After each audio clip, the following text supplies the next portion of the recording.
Do you remember those Mickey Mouse cartoons from the 1930s? The ones put out on DVD a few years ago? Well, I hear there's one that was unreleased, even to the most avid classic Disney fans.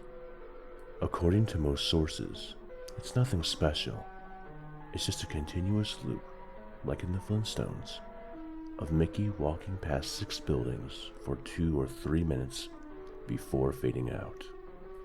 Unlike the cutesy tunes put in other cartoons, however, the song on this cartoon wasn't a song at all. It was just a constant banging on a piano's keys for 1.5 minutes before going to white noise the remainder of the film. It wasn't the jolly old Mickey we've come to love either. Mickey wasn't dancing or even smiling. He was just kind of walking as if you or I would walk, with his head tilted to the side as he kept his dismal look upon his face. Up until a year or two ago, everyone believed that after it cut to black, that was it.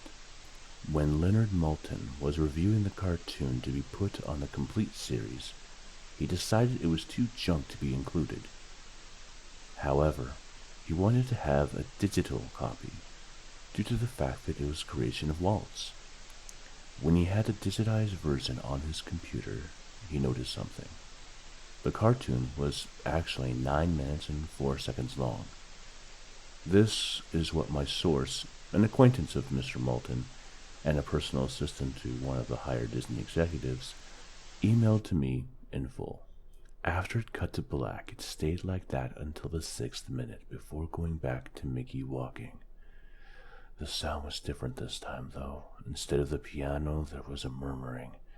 It wasn't actual talking, but more like a gurgled cry. As the noise got more indistinguishable and loud over the next minute, the picture began to get strange. The sidewalk started to go in directions that seemed impossible based on how Mickey was walking. The dismal face of the mouse was slowly curling into a smirk, too. On the 7th minute, the murmur turned into a blood-curdling scream, and the picture was becoming more obscure.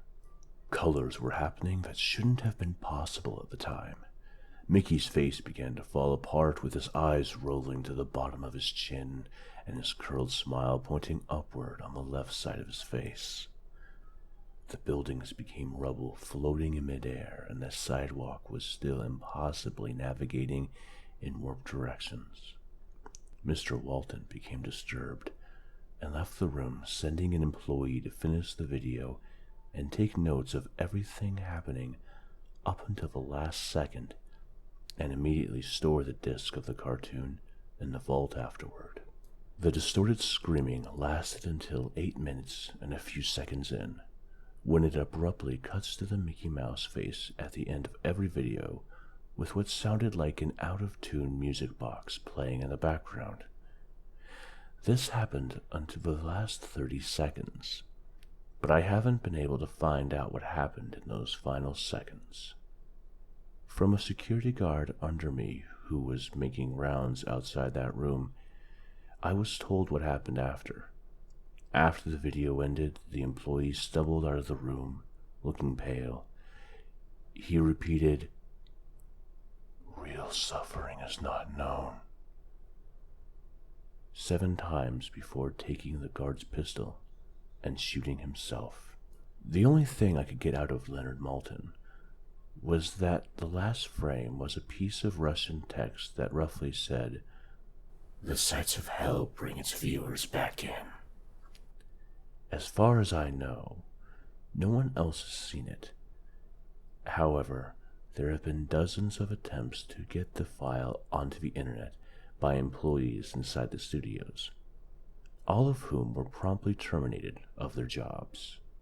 Whether or not it got online is up for debate, but if rumors serve me right, it's online under the name Suicidemouse.avi. If you ever find a copy of it, I want you to never view it. Contact me by phone immediately, regardless of the time. When a Disney death is covered up as well as this, it means this has to be something huge.